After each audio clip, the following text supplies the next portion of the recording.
only person you probably know from Freehold is Bruce Springsteen. Really?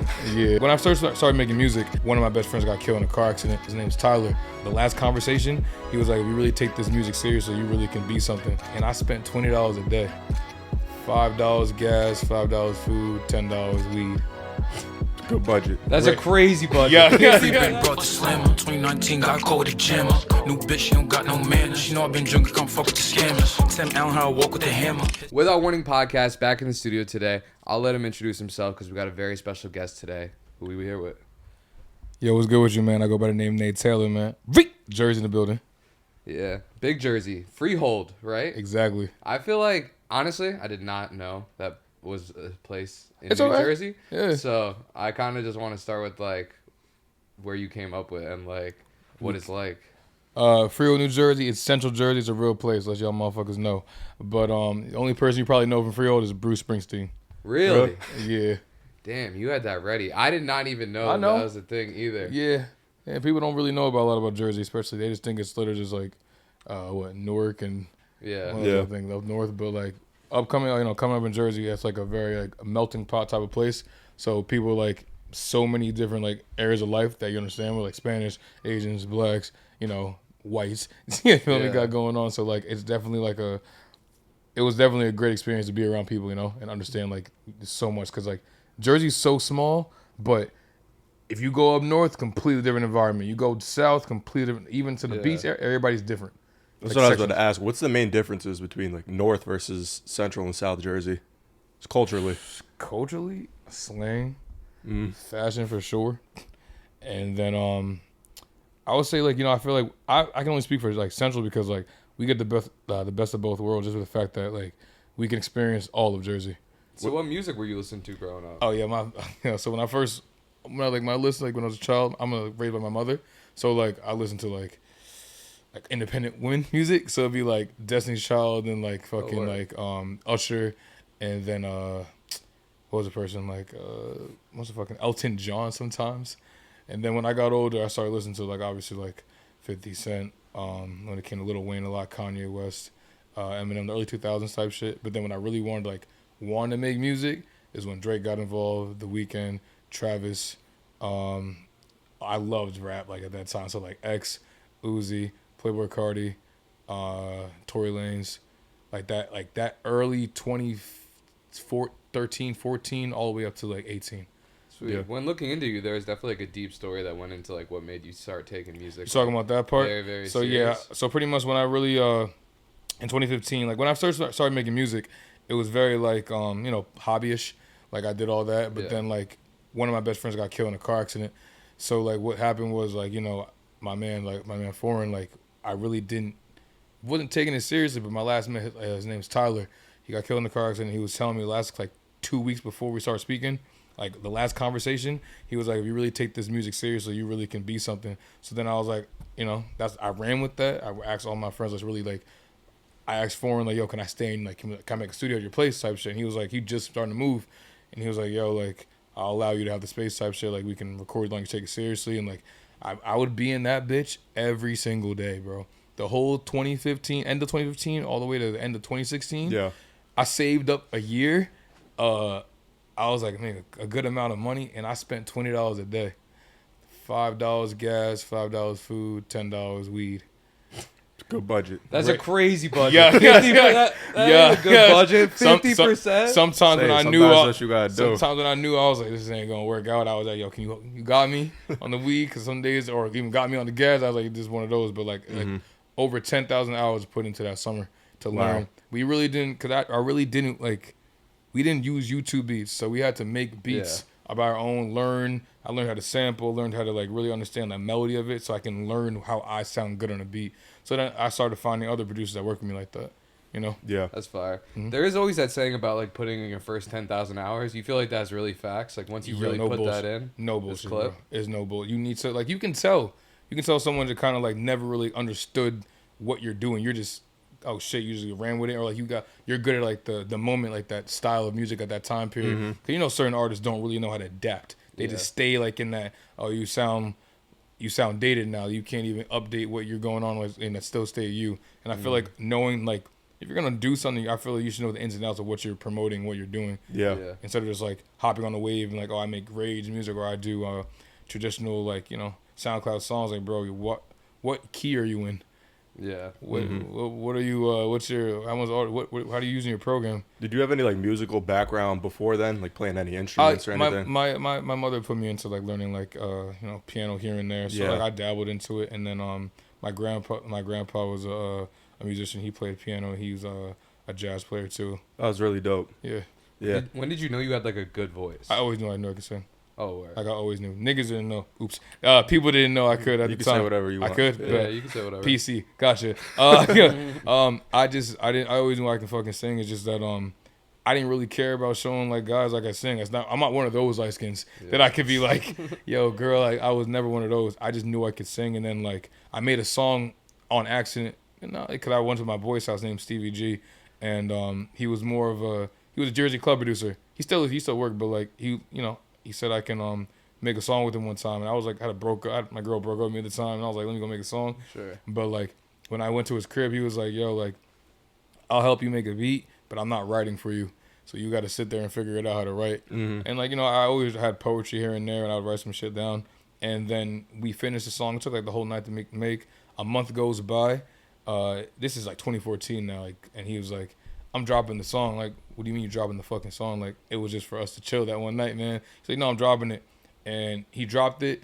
And this is like 2014. So like on Twitter, I had like 100 to like 150 like likes on it. So I was like, oh fuck, they're gonna talk shit about me when I go to school. Next day when to school, everybody on my Johnson. Every certain person like, that's you. You sound like The Weeknd. You sound like this. I'm like, y'all fuck with that? I had teachers pull me out of classes and saying, and they really like, that's really you gay. Like, you take that, like, you actually sound really great, man. Like, take that seriously. I'm like, oh, fuck, they're the same guy that gave me the attention. So, like, he was telling me that. So then, even my man right now, he ain't really believe I could sing. I had to sing in front of him and be like, all right, I get it. You really can sing. My friends pulled out phones, being like, think they're be funny. Oh, shit, you really can do that. So that's what happened, man. It's so like you were getting weekend comparisons dumb early. The first day. What year was this? 2014. Okay, so The Weeknd was like big. Yeah, still really. I got really pulled big. over. And still new. I got hit. Yeah, but here's the thing. I got hit up early, like labels, because they're looking for shit. Def Jam hit me up, and they're like, "Yo, I came here by myself. They sat me down in the office, and I'm just like, yeah, we want to give you like I'm 18 though. They're like, we're gonna give you this certain amount of money. Like I think it was like 50 or something like that. They're saying, 18 out of high school. I'm thinking, oh shit, bet I didn't sign that shit, but like they're like, yeah, we're gonna give you like a 4-album deal, $50K, and we're gonna see this wave of this Weeknd guy. He'll probably gonna go away in a couple years. Yeah. They just That's didn't crazy. Understand. So like they didn't understand that. Or Nod just came out, but they only offered $50K for 4 albums. Damn. I mean, as a high schooler, that's gonna sound attractive. But we don't know what's going on. Yeah. SoundCloud was so new. Yeah. They had no idea. But they were also just like you were saying, there's trends and then there's like more like timeless shit. I guess they were just assuming The Weeknd is just gonna be more of like a really big trend thing rather than like a timeless artist. He wasn't doing like pop shit at that time. Yeah, but I mean, he was still moving. Yeah, but they'd seen so many hot artists think they're gonna up and go down. Like I guess. Yeah. They don't understand that. Yeah, but like I feel like it's also like Drake was like also gigantic at the time too, though. Drake had also a co-sign with Lil Wayne in them. Yeah. The Weeknd didn't. That's so crazy though. Yeah, I was there. I didn't know what the fuck to do. I also got hit up by other people in the industry at that time. Like we had, we hit some people up like from like RCA and shit. It just didn't at the time. God willing, it didn't make sense. Yeah. At that time, like they rejected us. My sound then, what I was singing, is not what I sound like now. So I can see on 100%. I didn't know who the fuck I was at that time. Like dressing wise, like I didn't know what I wanted to like put out there. I was just trying shit. Yeah. I feel like that definitely shows a lot of maturity though, to be able to go to those meetings by yourself at that age and say no. Yeah, I know what the fuck. I didn't know, bro. I'm one of those. I'm not just gonna sign nothing just to sign something, bro. Do you have anybody that was like kind of steering you through that, or you just knew? The early times, I had people because I had people around that was like in the Jersey club type of scene with it, and they were getting like conversations. So yeah, I had that kind of like guidance, and my mother would help me a lot because she was in the industry of like she knows like that industry type of shit, so she would figure it out and help me out with that, So you're saying like your producer is making a lot of club stuff. To you, like when does Jersey club start? Because I feel like people put different stamps on it. So I really paid attention to Jersey club in like 2012, and I know like the Jersey club because I'm in a pack myself. My vocals got sampled on like Jersey club beats all the time. Yeah. So like when it comes to like that, I just went on like Nala Simone, and now it was like it started apparently like in Baltimore, but then we involved it into Jersey club what it is now, and then obviously there's Chicago and shit like that. But I feel Jersey club was more universally more accepted because how we got about you hear that it's Jersey. Yeah. Like I'm sorry, it's one of those, and we have a lot of influence in that space when it comes to it. But I feel like Jersey club right now it's such a global thing, and Jersey's finally getting just a respect in that aspect of it. I thought they were gonna not claim it and be like, oh, they're gonna call it something else. And they finally like gave Jersey something because they don't respect Jersey at all in any music aspect of it, worldly wise. Yeah, definitely could have seen when it started to get big, people just calling it another type of drill. They tried though. Yeah, they definitely tried to do that. They just tried to be like it was Bronx drill. No, it's not. Yeah. Why they call it Bronx drill? Just because they're both sample heavy. Actually, I think Bronx. Let me get Brooklyn drill was. I think it might have been Brooklyn drill. I think it was Brooklyn was a little more like, I guess, like sexy, dancey. Yeah, but like, see how they're making sexy drill now though? Yeah. Like they're just now coining it. You need to call it something to keep it going. You know, like would you say what's your face? Spice makes sexy drill? Because she's not making. Yeah, she's not like saying anything crazy. Yeah. She's not saying anything like blah blah. She ain't doing nothing crazy. Yeah. I mean, I guess I don't know. She's like makes like very, like just hip hop pop music to me, really. Like I guess it is kind of drill. She makes bad bitch drill music. Yeah. So I mean, I guess it's like drill, but it's definitely like I wouldn't put it under like sexy drill either. Because there's a lot of pop. I feel like that goes into her shit. I think they're all pop now though. I think rap is pop. Yeah, I feel like rap. I mean, rap has kind of always been pop, but like when all of those like outside of like I guess like Bronx drill and like some Brooklyn drill, I guess I wouldn't put that in pop. But like when it became like really combined with like all the dances and like shit like that, that's like really. I mean, I definitely wouldn't call like Brooklyn drill, especially when it started pop. I mean, they were talking about real life shit. Yeah. But I know what you mean. Like once you just take the beats and it becomes a mainstream thing, and you can just put anyone on it like No, yeah, exactly. What's his name, like Lil Mabu or some shit like that. Exactly. Like that's when exactly. Like that's like when I think it did actually become like a lot more pop. But like there is like real drill artists, I think, from New York, which like definitely differentiate it. But like would you still kind of categorize yourself like heavy in the R&B space? No, because my peer group knows like what's up with it. Like I have a couple, even like the R&B artists now. Like I put R&B in like 3 categories now. I say there's traditional R&B, there's dark R&B, and alternative R&B. Those are 3 genres of R&B right now. Break them down a little bit more. Break them down. Let's say like all right. So I'd put alternative R&B as like Brent Faiyaz. I'll put dark R&B as Party Next Door, like the Old Weekend, Tory Lanez, that era. Traditional R&B would be more of like Giveon, like Lucky Day, like real love songs, like traditional. Yeah. Like like they're loving. And you like to dabble in like all 3 really, or I wouldn't really dabble into the traditional R&B because I'm not. I like it, but I'm not gonna. Not that type of dude. Nah, you ain't gonna see me in the ring, bro. I ain't doing none of that. Do you listen to Giveon at all then? Yeah, he's cool. He's cool, man. That's like not like I listen to Giveon. Nah, he's cool. Like I respect it. You know what he do, but I'm more of like I lean more of the because my roots come from like hip hop, like beats wise. Like even my early work is more a melodic rapper than any singing type shit. Sure. You know, so like cause I really started making music around the time 2015, 16 happened. So I'm really just listening to Uzi. I'm listening to Cardi. I'm listening to X, Tory, Ski Mask. I'm like I want to be one of those type. You feel me? But it never was that. My people will always tell me, make fucking R&B music. You're a singer. Yeah. You know. Yeah. So like I really started doing dark R&B. Alternative, because I really do like Linkin Park type shit. So like I like how like the cadence or like the beat selections were like very atmospheric, and so I put myself more dark R&B wise because I could always dabble in like the melodic rap, but like I just feel like what my 1 year of doing really dark R&B has got me so far, and I want to keep it that way. Yeah, I feel like when you talk about Party Next Door, that's someone that was also like really, really important in like that 2015 era. I mean, especially like I feel like even people like Drake took crazy influence from him. But like people never talk about it. But like some people do talk about it. Like the people that do talk about it are like prime Party Next Door.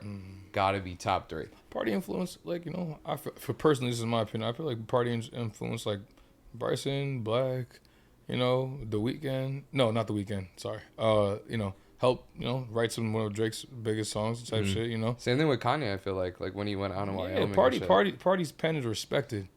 Very respected in that. You know, I feel like where he's at right now is where people want like The Weeknd to be, but The Weeknd just went bigger. He's too big. He's way too big. Yeah. That's The Weeknd's biggest problem nowadays. Is because he can't please everybody. Like he couldn't like just like go to his fan base and give them exactly what they want. Nah, when he did, I think he did a great job with After Hours. Like even when I was making my when I made my project, I was listening to 3 projects that really like made what I wanted to be like the sound, but I wanted to combine it. I was listening to a lot of there's always that's my project name. I was listening to After Hours. I was listening to Kissland, and I listened to Rodeo. That's crazy. Yeah. That's just like a crazy good mesh of like mix. Exactly what you'd like just want in your ears. Because all of those 3 outside of lyrics are just amazingly produced albums. Bro, like Rodeo, I was listening to Rodeo just like the sonic. Because like I just like how the sonics are, man. Like Travis is I like when Travis, like that early Travis, like right there, like, yo, bro, I know. You can't beat that. Rodeo is phenomenal, man. You think that's his best project? Nah, Days Before Rodeo. Really? Oh, that's even a hotter take. I thought you were gonna say something else. That's valid. Nah, I think Days Before Rodeo is like, bro, like it was a perfect blend. But like Rodeo, definitely like I go back and forth. I think there's people sleep on Birds in the Trap. Yeah, I think people sleep on that. Astro World is commercially top to bottom, 100%. His last one, Utopia, I think it's very for like the cult. It's more cult. He wasn't looking for hits. He was looking for like I'm gonna show you what I just did. I'll make an album. You know? I feel like you would fuck with Utopia based on what you said, though. I do like Utopia. I just think like overall, because when I listen to that, it kind of influenced like even certain aspects of like production. I think I listened to him for production. I listened to The Weeknd's early production on that aspect is like world building. I like with this project, like I wanted to worry about more world building, and because I think a lot of artists it's so accessible to make music that y'all can hop on and get a song if you really want to and just get on a beat. I just feel like that's really what's missing right now is like the aura of the artist and like showing like what this world is, because you know I feel like if it's so cookie cutter, like that should be pissing people off. Yeah, it's like you know what you're gonna expect.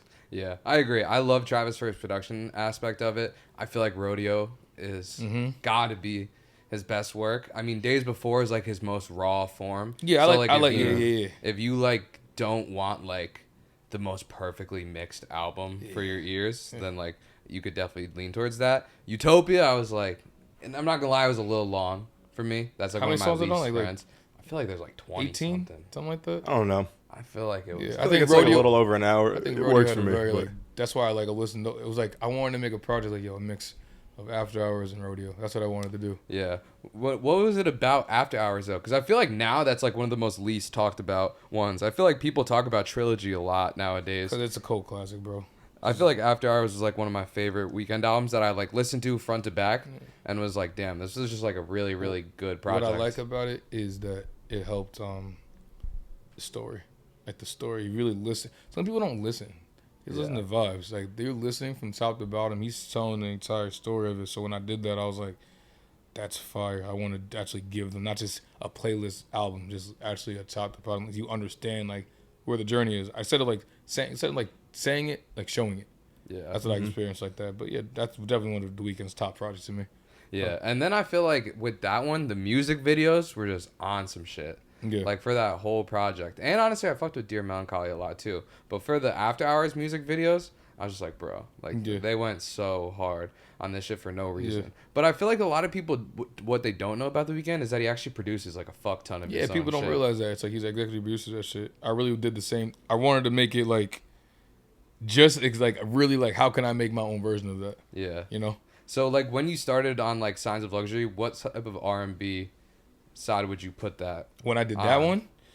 Like, would you say that's more alternative? That's like Signs. That's why I was like, that album's like more like a melodic rapping album. Because I was not. I make R&B songs on there, like 2 or 3 of them. But like Hello, what would you classify that song as? I mean, like, there's got to be elements of like alternative R&B, but it's definitely more melodic. Yeah. In terms of like rapping, but like when I think of like melodic rappers too, like I think of more like, I don't know, like A Boogie and Lil TJ and stuff like that too. So what would you classify that as? Like that's what but like that's why I would lean it more towards like R&B a little bit, because I feel like a lot of just like traditional A Boogie and like Lil TJ songs like that are like. You don't ever think I can fucking do it. I'm not. I've been. Why are you a big A Boogie no, and like Lil TJ fan? No, he's not. I feel like he's not. No one will put him in the same conversation as them with his style. No, but that's like when you tell me like melodic, like so rap, that's like what I think of. G type melodic, right? Sure, yeah. Hello is so pretty much but this is what I'm saying. That era, you're not claiming me as a rapper. You're not claiming me as an R&B artist. They weren't claiming me in either realm. Yeah. And so I had to really pick a side. Yeah. I had to really pick So why did you like pick R&B really then? Is that just like where you feel like your foundation always was? No, my man told me to actually make an R&B project. And I mean, like, it seems like it worked out really well. You think it was the right decision? He's been telling me like to do that since 2016. Yeah. Yeah. So I was like, because let me try it out. And I studied it, why to look where my peer groups are at, like, because people in the R&B space knew the fuck I was, like, they knew. Yeah. It's just like you're not really diving into what we're doing. You're just kind of doing your own thing, like. So let me actually give them something that's like that. Study it. I'm like, when it comes to the shit, I really study like the field and every aspect of it. So like, I really did like homework on the old music, what I liked, what kind of like the subject matter, what runs they're doing that these new people are using now. So I really dug into that, especially the production side, to make it very cohesive with the soundscapes. Because dark R&B was making it come back. Alternative R&B was just like Brent Fires. So I'm just thinking like, all right, how can I make my version of all this wave right now without being dated? Because people would be like Party or Tory, and that's, to me, they are solidified, but they're not innovating. So how can I make an innovative album that motherfuckers can really actually like, okay, this is giving me nostalgia, but it's also giving me modern. That's how I put it together. So like when I figured it out, like I started working on it at the end of, after Sound of Luxury, like the last month, I'm like, damn, they're kind of not really talking about it no more. It's like the replay value, is it going to age well? I played that the other day. There's certain songs I shouldn't have put on that project.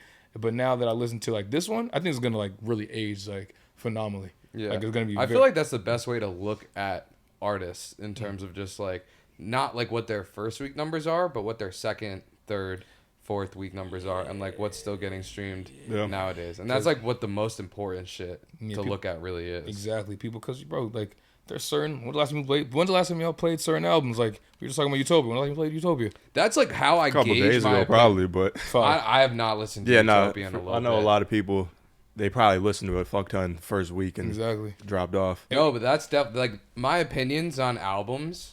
You're strictly based on if I listen to them. You're a critic. I'll be peeping like your opinions on certain shit. I be like, bro, this going crazy, yo. Because I feel like a lot of people just always want to say the quick opinion if they don't believe it, or maybe they believe it in the moment, and then just like let it fly, and then just like say bullshit. You gotta take. I feel like people also just have a bias towards being positive on like music content because you're just gonna get cooked if you say anything like polarizing. No opinion based. They have no balls to hold. Some shit like that. But like if you just and it's like especially in short form, it's hard to explain. So you just say like I don't fuck with this shit. And then you like have just a million comments. Your breakdown on Backrooms was ridiculous. Hey, I appreciate you. I said that, bro. I was like, yo, because y'all really like looked into it. Like, yo, some people just like, that's cool. It's boring. He waits. Nah, bro. There's always thought behind certain artists, bro. Yeah. So like, I get what you're saying with that. Like, so I really took that because there was a month it was out and not one person talked about it no more. I'm like, damn. All right. Mm-hmm. Oh yeah. When I made the video and I was like, this year, like, I don't think Uzi and Travis Scott are going to be, like, super popular this year. I got so much fucking... Some people were like, that's kind of facts. But people that were, like, really big fans of Travis Scott and really big fans of Uzi were just like, this guy's a fucking idiot. No, but they're consumer-based. A lot of them are sheep, so they'll do whatever. Yeah, that's my thing. I also get people, like, really have soft spots for certain artists that they'll, like, always back up with. Like, if you just, like, die for...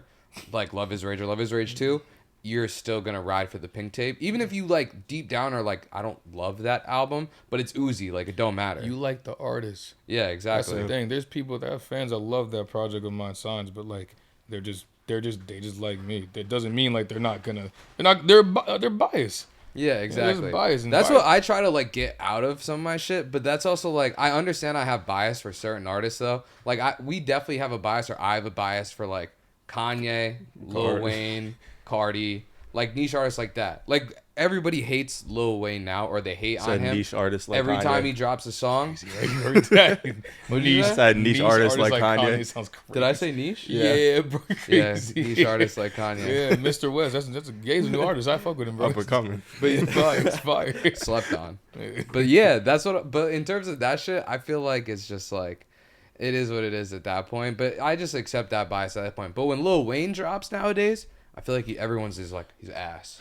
Bro's just rapping like on some bullshit. They're not. But I look I at don't know every how many people Lil actually Wayne, listen to bro. it, Whenever Lil Wayne drops a verse, I'm like, this shit is crack. Like, Because this shit is fire. Because you also again will tie it to what he used to do anyway and follow his legacy. These kids and these new, they don't give a fuck. Yeah. They don't care. Like we seeing a Wayne feature, y'all be like, I'm gonna check it out. These kids skip that. Yeah. They don't care on no Wayne feature. I'm pretty sure on Yeat's album he had Lil Wayne. He would probably geek to have him on there. Yeah. These kids are like, man, Future.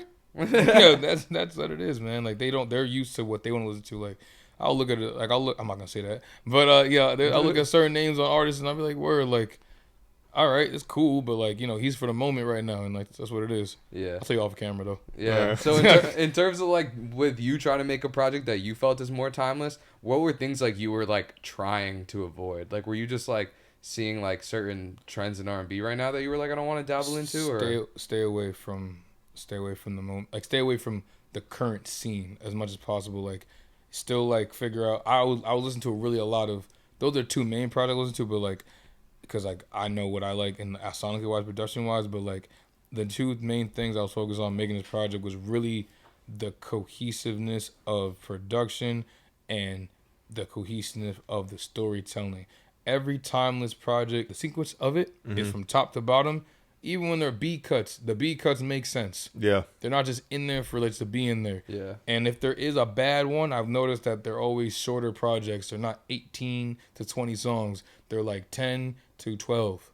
That's always, I know it's like, let me just focus on having a good solid 10 to 12, get away from the fluff, and make sure that the story and writing is the best it could possibly be. Yeah. That's what I thought about. Did the idea for this album kind of start at Cry Later, or was that just like... It started right after I left Art Basel, Miami. Oh, for real? 2022. I left 11. What was Art Basel like, though? It was a different vibe. So pretty much I met with a DJ / producer that I had a feature with. His name is DJ Cruz. And like we went to Miami, to link with other people, with artists we know out there and shit like that. But it was a night that we were out. Bro, we had dinner, a fire restaurant. Don't know the name of it. Do you know the name of that restaurant? No. Fire restaurant, and then went to Live, walked right into Live, seen I think Little Baby was there, Bryson Tiller and Nav, all them people were there. So the experience there was fire. Then went to 11, got into 11. I'm having a great time. Yeah. And so pretty much like the environment of like, just, I was talking to a stripper and she was just like having real conversations. So the song that really helped me at the time was called Quality Time. So that song really started off like, let me start with an R&B but Nate version of like the aspect. When I made that song, I wanted to make a similar bop to like to like almost like Too Many Nights by Don Toliver. Mm-hmm. Okay. That's but it never came out like that. Mm-hmm. So like I made my own version. So I started like really piecing together what I would like at that time. Cry Later came in the summertime. I had that like I was pushing my producer the entire time to like really do that, Yeah, that's fire. Yeah. Was there any like R&B stereotypes you were kind of trying to avoid during this album? Because I feel like there's a lot of just like R&B stereotypes that people can kind of find like corny or just like too lovey, bro. I don't want to be too lovey, but I also want to be too like an asshole either. Yeah. What I used from moving on from like the Sound of Luxury shit was more of like what's it called? I want songs to be like what girls want to hear and what guys want to say. That's what I kept the entire project. Like I want to say something. There's a song I call Way Too Pretty, And I was like, you're way too pretty to be with a nigga like that. So it was like, So it was like, but like, I also want to keep it so the X factor, like the shock factor of every song. Like, did he just say that to me? Yeah. But you like what I just said to you. So you're kind of trying to get like an even split of like, just like different gender appeals. Because I feel like with rap, obviously it's usually more catered towards like the male appeal. Yeah, that's what my bro's like. Yo, stop trying to. I was trying to like get that ego boost of that. So like I really realized when I start worrying, like just not even worry about women, just making songs that I know that they're like and what it is. I just started getting so much appeal from it, and guys follow where women are. Yeah. That's a cliche, but it's facts. Mm-hmm. It's like it's 100% true. Mm-hmm. That's how I started being like a rapper. I really had to stop being a rapper in my head. That's what it is. So when you were in Europe, the project was already out, or you were before? No. It was the project just dropped on the 11th. Yeah, been a week out, doing great. By the way, go check that out. Mm-hmm. There's always more out right now. No, but Signs of Luxury was already out. Signs of Luxury already out. And is that like what you were performing on tour out there? Yeah. And certain songs that were like I performed Cry Later and Quality Time that were new off this new project. And what I noticed is every time I performed those type of songs, they were way Hello is engaging. There's a song called what's it called? Chemistry. And every song that I was working on for this new project though, I was playing on tour, they were all engaged. Their phones start coming up. I'm like, oh, I like when I do this. All right, cool. I'm excited to see what's going on. And then when I finally like I feel like I was going 3 for 3. Every single I was dropping, Cry Later, it just went over 1 million. Quality Time, off rip, now that's doing great as well. What is it? Forever Ties 2 is getting picked up from editorials. First editorials I ever got from Apple, period. Like R&B wise. Like just the album I just did today. Not today, but it came out. There's a song on there called Another Love Story. Some different vibe right there, and that got picked up on all these editorials now. Just really focusing on like myself, but still understanding the surroundings of where the space is at. That's fire. Yeah. Was Hello your first track to do over 1 million streams? This song called "Talk to Me" was. Oh, word. Talk to Me. It was produced by The Competition. They worked with 070 Shake. Oh yeah. What is it like when like you've just been working for so long to see a song like go over 1 million? Are you just like relieved? Yeah. Finally, like, cause there's so many times I wanted to quit in this shit, bro. But like my consistency got in my way, and people around me like being like, bro, you're dumb as hell if you do that. Cause it'd be like, what's your plan B? I know this is it. You feel me? So like I look at it as like as like, you know, seeing the consistency of actually putting. Cause we have I have no handouts. I don't really feel me. I had to put the work in, even like in every aspect of it. I feel like a lot of people just overlook the hard work and the experience of what you got to do to get where you're at, and like kind of like I like reflecting. So when I look in the back where I was, like today, this time last year, I just went viral on TikTok. Yeah. Like Hello just went viral. So like the fact now I'm just dropped the product in the same time, and now I'm doing it. Like I like seeing the year growth of it. Mm-hmm. Yeah. You know? That's crazy. Like when I feel like obviously every artist wants songs to go viral, but like was there a certain moment when you were like this one might actually like start going like viral? I made Hello for TikTok.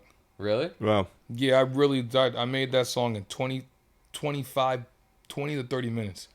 But you got a really like refreshing honesty, because most artists would never admit that they did some shit like that. Yeah. And then also like you also admit your influences too, like you saying that your project was specifically like Rodeo and the other Weekend project. I'm a real person. Yeah. So like I'll be like, yo, I really like listen to like I'm a fan of these artists, but at the same time I still look at it like, yo, I'm still him. Like I'm one of those people. Like you put me in a room with people, I'm gonna shine. So when you made that song, like you just heard the melody, or like you were like, this shit is going up? So my man sent me the beat, right? And I heard it.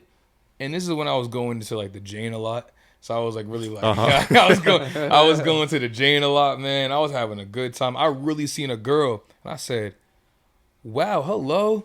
And I just started talking to her, and then she was, girl, what? She's like, how are you? It's like, hey, I have a boyfriend. I don't see a ring on your hand.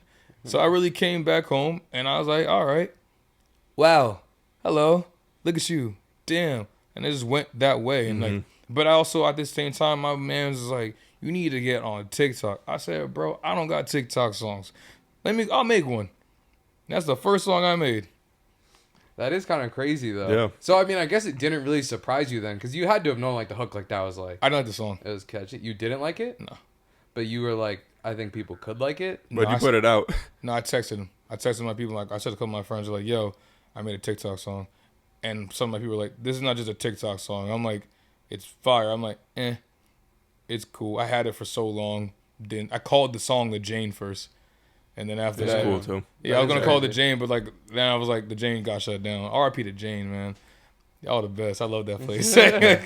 But yeah, so I put that out, and you know, I put it on my birthday, and I wasn't really pushing it that much. But the response when I did like this, like the snippets, I never got that response for certain songs like that. Yeah. And this was changing from like the adapting part of it. Like actually, my last song that like the first song that went a million wasn't that vibe. It was more like the 2018 vibe of like the Controller era, like that type of shit. So I was like, they're not playing me in no clubs.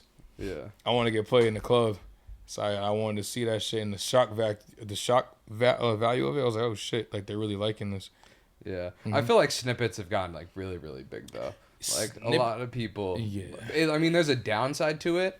Is that like people only fall in love with like 15 seconds or like they like wait for that part of the song. But like the other element of it is that it just like they work. Yeah. Like it's like grabs a lot of attention. And I was like, in that era where I thought like if you did snippets, oh, they're gonna take my idea.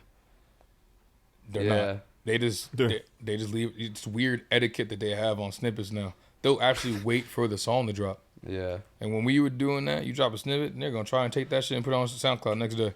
Yeah, that's facts. So it's like I had a little PTSD on that, so I learned to actually do that now, and like, you know, just seeing that like showed like, oh fuck. Cool. You ever had a song get stolen like that, or any ideas? No. If it ain't go well. Yeah. It's not looking like that. Like it ain't go nowhere. Nothing that people would know about. Because I really could sing. Yeah. And I'm never really aware. I'm aware of that I can do vocal shit that they can't.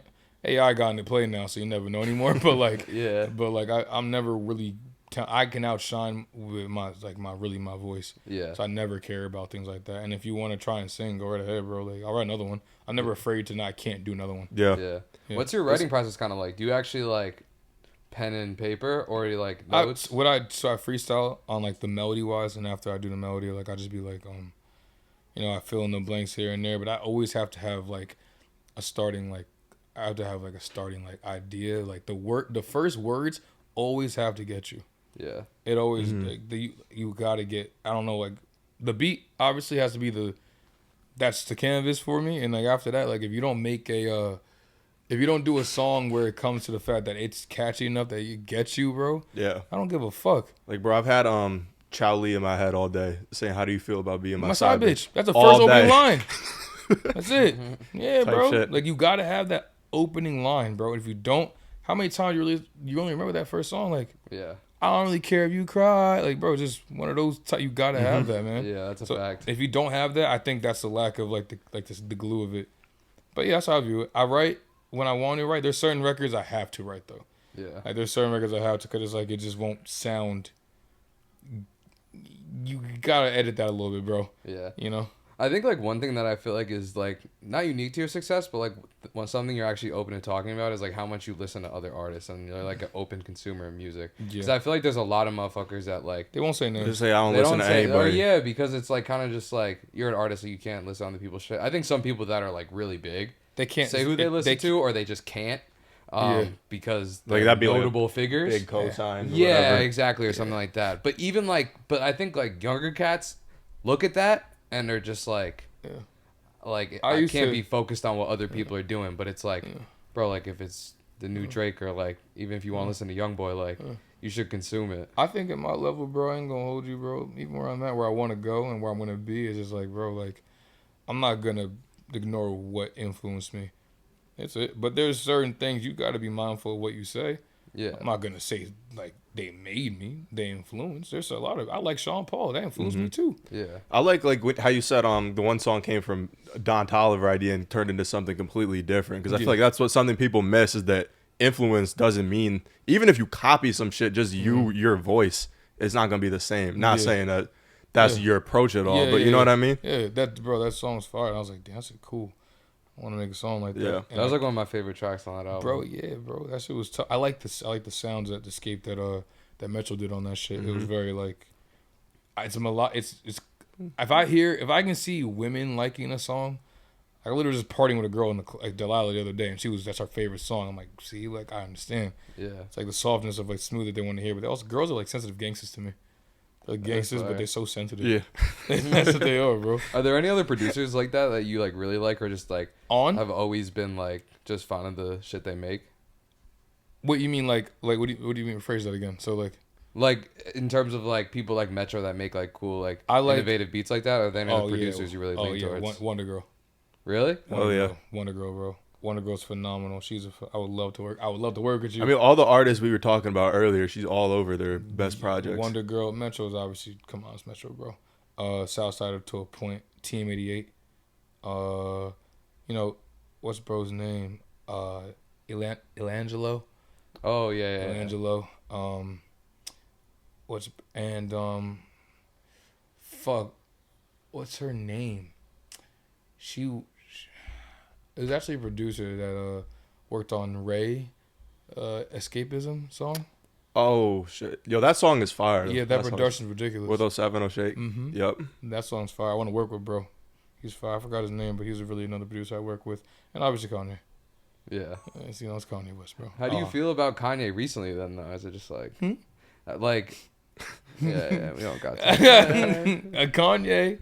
Yeah, man. Yeah, he's going crazy, man. Go get that. One other thing I like that you said a lot was I can always make another one. Yeah, I feel like you have an abundance mindset when it comes to music and your art that a lot of artists don't have. Like, they'll be like, oh, I made this hit. I need to save this for when I'm more up, or like when the timing is right, which sometimes that's a strategy that can work. But also, like, do you ever feel like if you hold on to something too long, like you'll lose the connection or like the passion you had to it? Yeah, sometimes. You gotta drop some of that. But sometimes when it comes to beats, I've had a beat that Chase the Money gave me, and that took me a year to like really write on it. I just saved it. I was like, I'm not ready. I have no idea what the fuck I'm gonna say on this, but I have it. So when I do, and then the pandemic went, perfect time, let's go. And that's when then, bro, then we linked up really after that. We locked in. Yeah. Do you have a side on like what you think is more important, whether it's like the beat or the lyrics? Beats. 100%. 100%.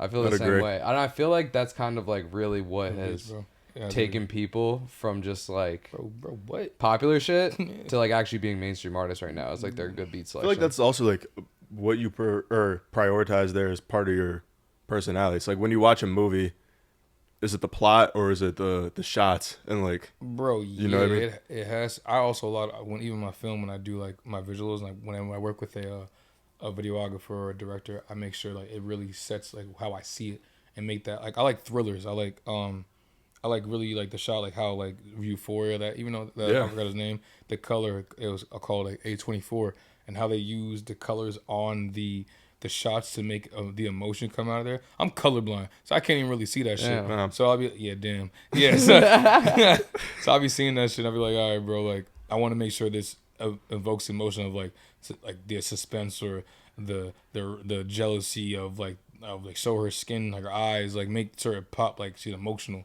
That's why I be doing that. So yeah, you gotta always start with the beat, bro, cause it sets the mood. It's a feeling. If you don't have a beat, bro, you can not listen to that shit. But you hear that beat, all right, what's going on? Yeah. And after that goes, In terms of like your visuals and honestly like your whole brand, is that something you kind of had to like build around you, or did you feel like you already had that? Because I mean, it's like an insanely important part of being artist. Like you really got to live, sound, and look exactly like the music you're putting out. The music wise, I always like understood like what I wanted to get, even if it was the early works of it. It took a while. I have a really good team around me to like really like guidance, and people like in my corner that like kind of like be like, yo, this is focus on this a little more, because none of my people might ever worried about my music capability. It's like, again, like you said, it's more of like nowadays for sure it's about being a brand overall. People have to kind of like you. If you're a likable person and generally being likable, not like you can tell a front from a fake person or real. You guys have been around some artists, bro. It's like sometimes it kind of kills you. You're like, damn, you're an asshole, or like, oh, sometimes, oh, you're not really like what I thought you would be, but I still fuck with your music. But I feel like to the point, if you being your authentic self and still being true, it matches your brand and not putting on like the character.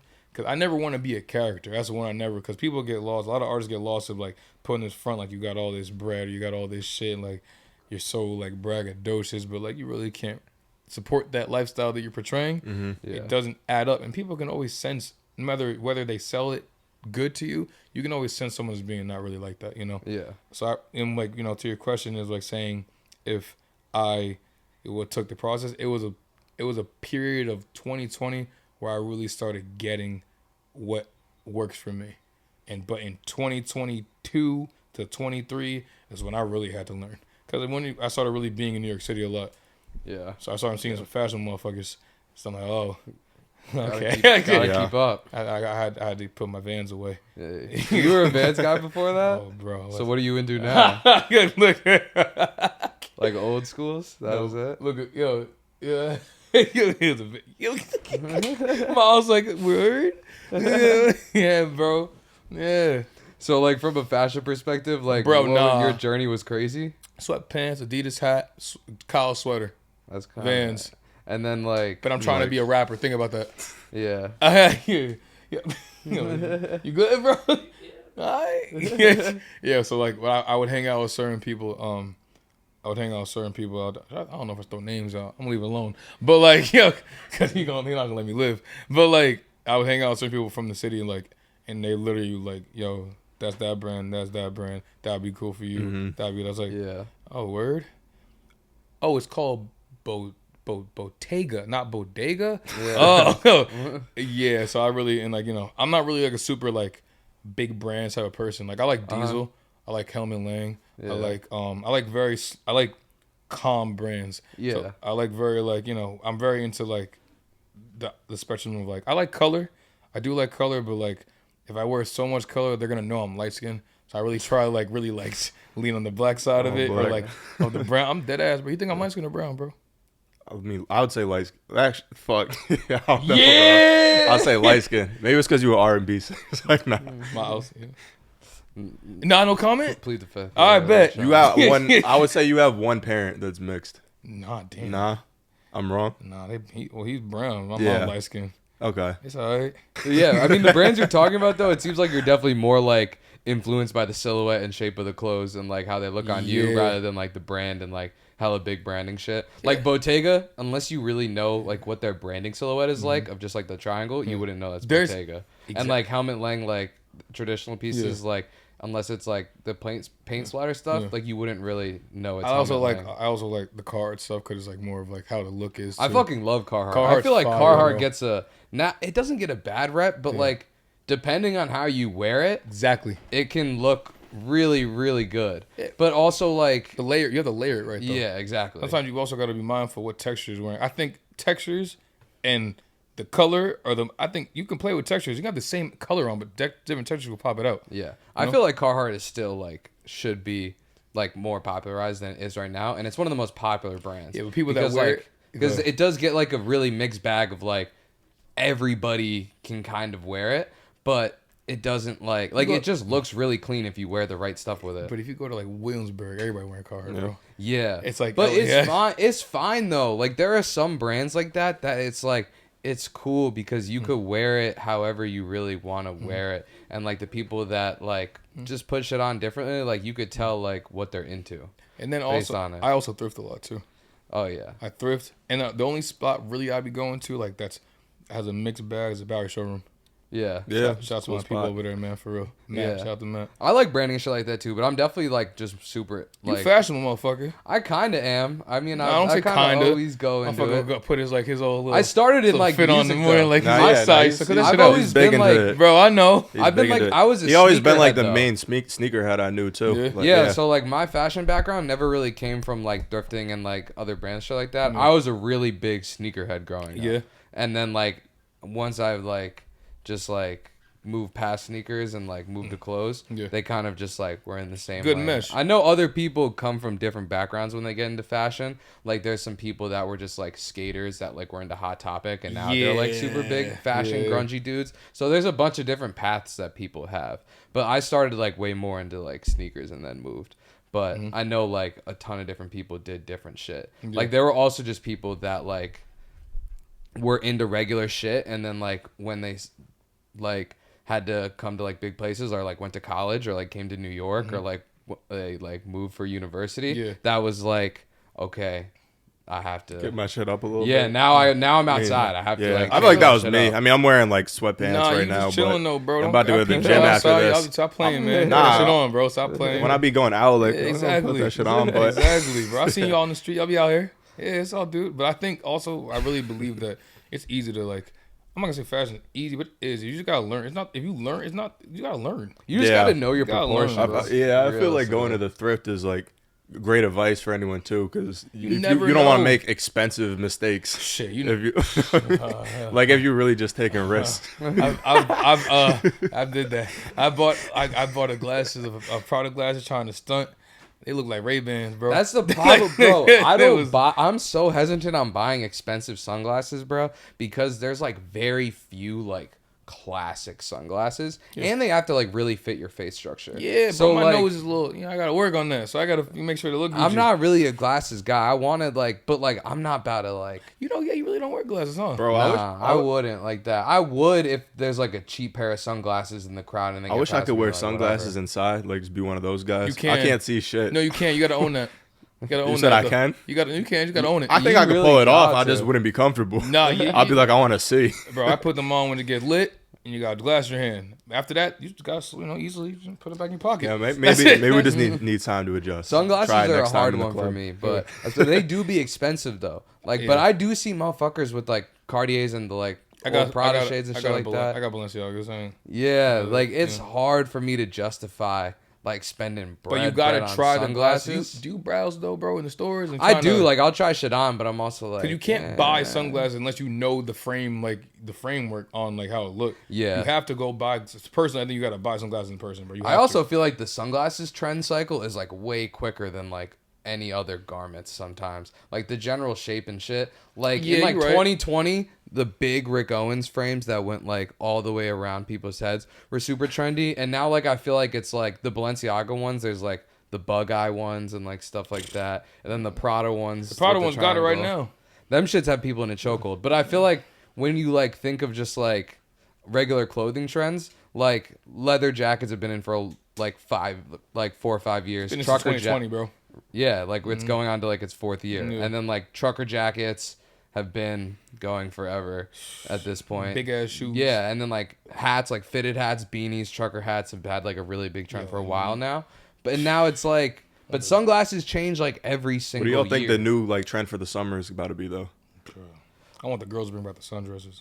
I mean, sundresses. Those shits ever went out of style. Those girls don't wear them no more. They were, bro. It's the Fashion Nova. It's the cowboy boots and the jorts. And like the little like what are they called? Like I think cowboy shit and Western wear is gonna be. I mean, it's already very big, up, but it's gonna continue to be really, really big.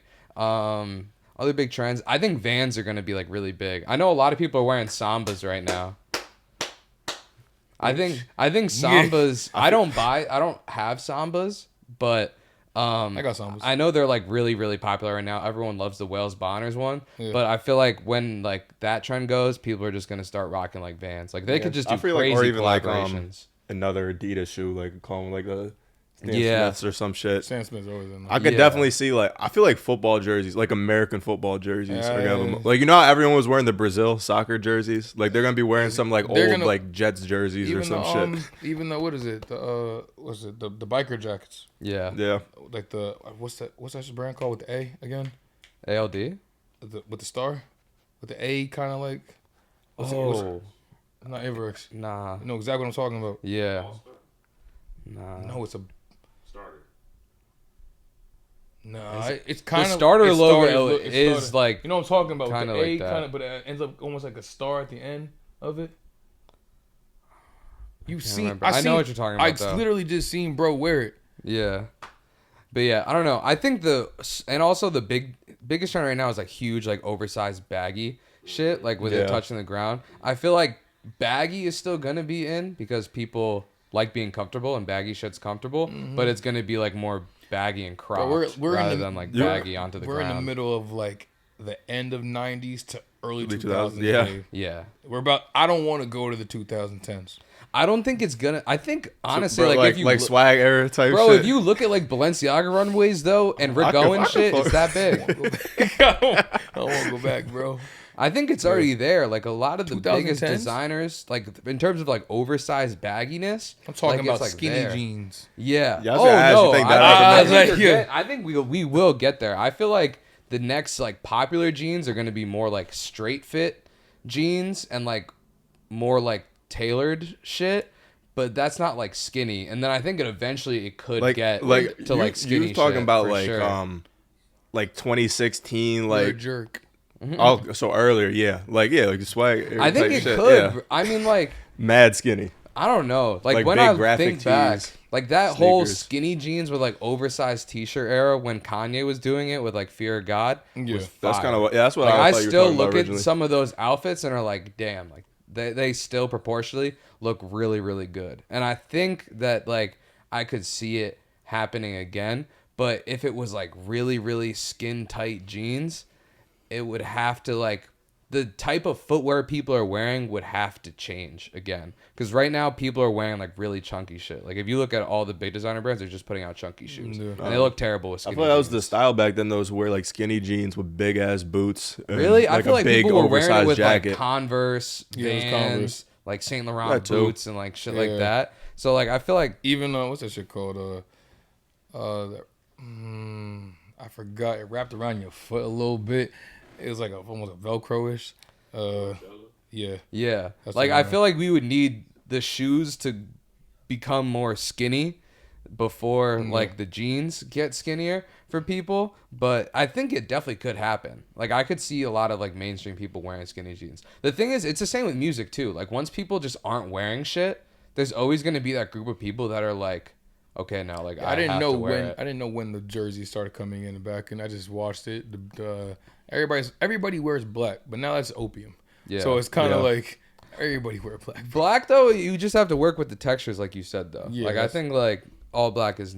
I don't even think that's a trend. Like I think that's just like it looks good. They really coined that. It's actually kind of crazy. Isn't They that took crazy, something bro? that motherfuckers been wearing for centuries, and now that's shout the out to opium them, bro. aesthetic. But like it's like damn. I love all black though because it makes you look at like the shape of like what someone's wearing rather than like all the brands and shit like that. And like you could still tell that they know what they're doing. But then people are gonna wear the brand and be like, oh, this is Prada, bro. It's a black Prada. Yeah. Yeah. All right, cool. That's the thing about like that part of it. I think people have to like, but that's the thing though. I mean, if you're buying something that's really expensive, like you should get the all black, or you should just get the black one because you're gonna wear it more. That was always the way of thinking about it. Like if you're like, oh, I want like this really expensive hoodie, and there was the red color with like gray, or like the black and white one.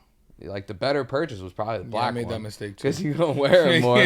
But like, yeah, they really went crazy with that one though. And I mean, like, they've just done a good job at branding their whole thing. Correct. Like, and that's why branding is very important, this aspect of it, you know? Yeah. And I think you really do have to match that though. Like, I think like it really works for them. And like in terms of their day to day about being mysterious, and because they could just be lazy and not put anything out and like still be on brand for them. But like but their music wise matches up exactly with like how they dress and like what their like aura is online. You got to match what you're selling. Yeah, exactly. So like in terms of like things for the future, do you have any plans on like changing up or like adding things to your brand that you feel like you still need, or do you feel like you're just like totally there? Oh, there's always more to that. Yeah, there's gonna have more. There's gonna be a lot of things going on. I have there's a brand that's gonna be popping out like around June. I'm gonna be rapping a lot. Rapping a lot. Mm-hmm. Yeah. Nice. There's a couple like projects moving forward, the changing of the idea like of the character of it, and brand wise, just staying a course of, like I said, like the fashion of like what I like in the aspect of it. I don't really like hopping on waves because like I've always liked certain things, like even like the workwear type thing, because it's like very simple. Simple, and this is I can wear this wherever I want to, and if it's real leather, it's gonna last. You can bring it down that way, but like I think, you know, moving forward, I wouldn't be opposed to trying new things, but like it just has to be on brand of it, you know? I think I'm on the same wave too. Like I've also always worn cargo pants before they were like popular or anything like that. and workwear shit because it's comfortable and it looks clean and it's not skinny and it's not like crazy baggy and you can work with it. So I feel like that's very solid foundation. Like if you just know exactly like what your proportions are, continue to like work it like that. And then in terms of like other like just like events and shit like that, what do you want to do next? Do you want to do like something big tour or we're gonna have our own tour headlining? Huh? Headlining tour? Well, we did like right now we're planning on doing a Canadian show date tour. Nice. Then after that, see where the project will be in the next couple of months to see. Cause I'm gonna drop another project in the fall time, so solid. And then we'll go on tour from this project and that one. Fire. Yeah. So your plan is to still like push this project. I want to push this project as far as it go, but then until the next project drops. Yeah. Yeah. But still, in the meantime, because the project's called "There's Always More," so I'm gonna literally show them there's always more. Yeah. Of everything. That's fire. Yeah. Are you trying to stay in the same R&B space, or are you? Nope. You're gonna see. I'm gonna send you some shit too. When it's like I got a couple artists that like I'm working with right now that Heard you. It's gonna Heard you. Yeah. Are any other artists that like you want to name drop now, or just kind of like gotta wait for it, or / is there anybody else that you're really fucking with? Should I name one? Yeah, I'm gonna work with Noble Woods. Oh, fire. Nice. Yeah, and a couple of them after that in that space, and like where like I'll tell you more off the camera, but like there's a lot of them I know lined up right now that it's one by one just gonna keep increasing. Yeah. In this aspect of, but still drop my own music, you know. Yeah. Oh, that's I'm fire. excited, bro. And also too, I'm not opposed to work with like rappers. I'm not opposed to work with like I want to work with a country singer.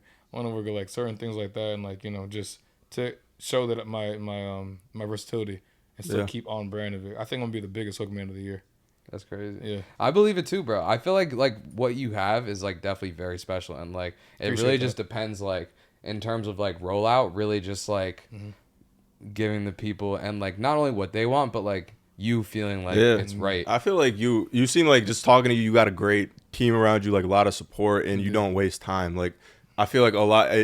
We all know at the end of the day that like you only have one life, and like you got to get that shit moving. But once you really like internalize that any day could be your last day, and you got to just go pedal to the metal, your life would change. And I feel like you, just from talking to you, it sounds like you really have kind of like internalized that feeling. I have a vision, but you guys understand. You guys got to see it. They don't believe it until you see it and show them. So like just gotta, bro. I just got off the plane with this. I'm like, I'm tired, but fuck it. Yeah, I'll be sleep soon. Like, feel me when you can. Like, I want to make sure I get the most of what you can.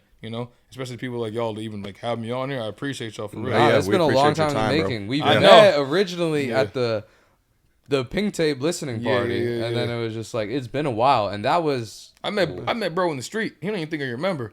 You met him before that? I met bro in the street, and I said, yo, I want to link with you. I'm gonna see y'all, and then I finally met both of y'all at the Pink Tape shit. Yeah, that's fire. What were you doing there? How did you know someone that was like my man got me on the list, and I was like, I didn't even think I was gonna go type shit. You know how them shits really be like. Yeah, like when you get there, sometimes you get there on some bullshit, but like I just walked right in, no problem. Oh, picture. Walk right in. I saw so many people I knew in that bitch. I'm like, oh, what up? But you guys know it. So I was like, even in the space, I was like, I thought that'd be super, super, very exclusive in there. Yeah. I was like, oh, cool. I can have room in here. Cool. Yeah, exactly. Like, it was calm. Chill. Yeah, it was I was cool. like, I didn't know what to expect. Bro, it was Uzi, bro. Like, yeah. Then I'm seeing like certain people pop in. I'm like, oh, he's in the corner just chilling. All right, cool. Like, it was in and out. It was dope though. Like I like that because that's like I like calm shit like that. Not exactly. Too, like, I had no idea what to expect. Yeah, that was honestly like the first like listening party for a big artist like that we've been to. So it was pretty new. The biggest? Yeah, hell yeah, that's the biggest one. He's huge. Yeah. What were you like? Oh. Were you like a really big Uzi fan before that? Fuck yeah. We were talking about it before off camera. Hell yeah, he'll do it. Just about if we want to. I mean, you were kind of just really big on the side that like Uzi is just. I got like a couple more minutes. I'm just letting niggas, bro. People got to stop disrespecting Uzi, bro. Like because you gotta understand that motherfucker makes fun music, bro.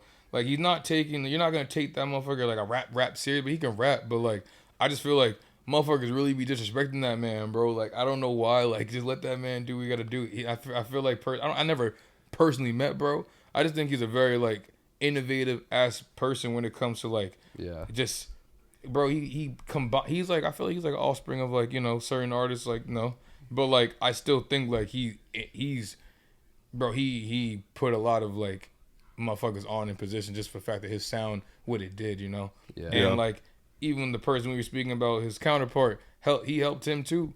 So it's like bro like he don't even be he could ego trip. Yeah. If he wanted to ego trip, he could. He could ego trip. The one thing that I feel like people like underestimate about Uzi is like how original he actually kind of is. Like, cause if you look at like where he came from, Philly, compared to someone like Cardi who came from Atlanta, like Cardi stood on gigantic roots of people that came before him that were popping in that moment, like Migos, Future, whoever, like endless Atlanta artists. From Philly, it's like you gotta respect that, bro. It's limited, and limited being in terms of just like Meek Mill, realistically, and like they are completely different artists. The reason why I like Uzi is to the fact that he was himself always. He never like conformed to what it may be a little weird to certain people, but he's himself, bro. Yeah. You know how rare that is, just people being them fuck themselves. Yeah, that's like that's why I do respect Uzi, and I feel like just. He deserves to be at like a legend status of being like where he came from to being like one of the biggest artists in the world from Philly, sounding the way he does. You have to be insanely creative, locked in, like an amazing artist. Bro, he's genuine. I think that of all the artists, like I really even that night when I met, bro, he's just down to earth person, and he can when people feel like there's certain people in general when you hit a certain status, they just turn like, oh, get off me, you don't know what I do. That motherfucker really could be acting that way, and he don't. Yeah, he works with a lot of artists too, which is cool. He didn't have to do no fucking geek shit. Yeah, he didn't have to do that. He had that's I Just Wanna Rock. A great example. He already had I Just Wanna Rock, bro. And he did it on. He made that on accident. You feel me? It's like nah. I just respect Uzi's like how he be, bro. Like that's it. Yeah, I respect that too. And I'm always like, and he's still here. Like, yeah, exactly. Yeah. But he's still like one of the biggest artists in the game consistently. He's still here. And there's certain people like. I feel like he got this is my last thing on him. I just feel like he was going through a lot. Like he would take hella shit, bro, and he looked like he got clean, and he's chilling like out of the way. He don't go to jail. He ain't do nothing. He's just chilling, bro. Yeah. So just like all time, Uzi is above Playboi Carti on your list. I wouldn't say above. I think they're both like I would in that space that are here. I would say like how do I say this properly? I think both of them are like yin and yang in this aspect. There wouldn't be a yin. There wouldn't be without with the other one because they're like synergy is ridiculous, bro. Yeah. The one pushes the other. That's how I look at it. Yeah.